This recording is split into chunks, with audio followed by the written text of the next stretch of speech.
Cindy and I were sitting with our children's pastor some years ago. As we were talking in our living room, our 4 children were playing in the basement.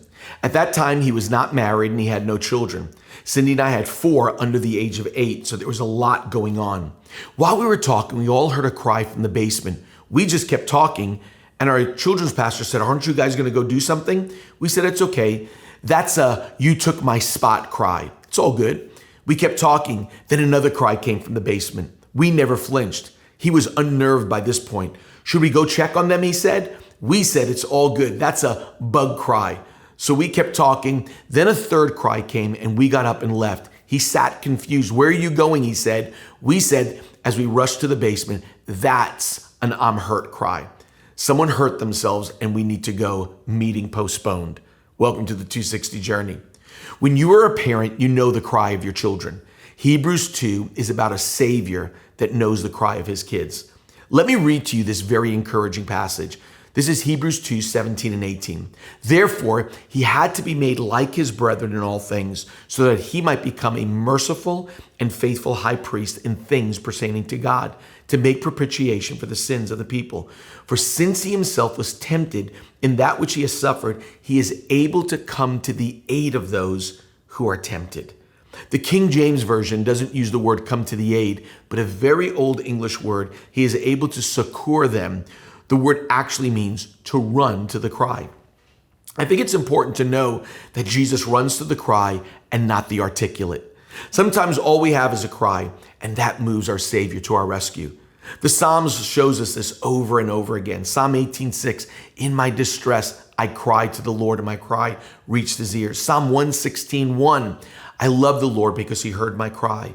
Psalm 120 verse 1, "In my troubles, I cried to the Lord and he answered me."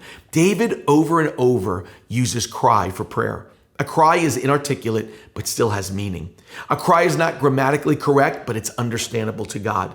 A cry may be wordless, but speaks with force and passion into the ears of God. Tears are prayers. Tears talk when we can't. Someone said the soul would have no rainbow had the eyes no tears. Let me show you the rainbow of this verse. The writer of Hebrews was telling us that since Jesus became like us in all things, he knows the cry and the pain of those things.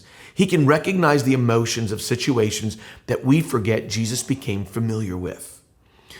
I was reading the book 100 Days in the Arena by David Winter. It was a recounting of a very horrific time in the early church when the Christians were being killed for their faith. In the book, this prayer was recorded.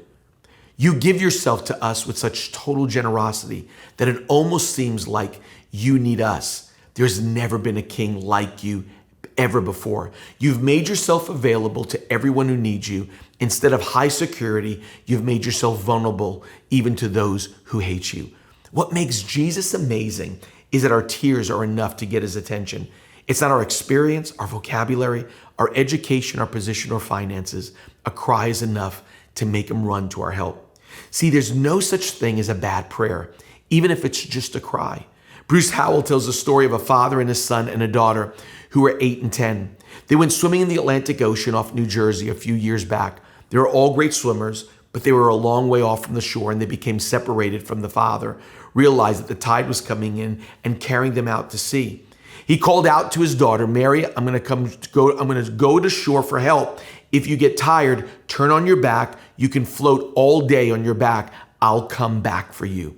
He and the boy made it to shore, and then there was a frantic search for the girl. Finally, after 4 hours, they found her far out into the sea, but she was calmly swimming on her back and wasn't frightened at all. There was a tremendous amount of relief when the calm girl was finally back on shore, and everyone wondered how she could be so calm. She said, "Daddy said he would come for me and that I could float all day. So I swam and floated because I knew he would come." That's exactly what Jesus is all about. He will always come for us. He will always be there. Thanks for joining the 260 Journey.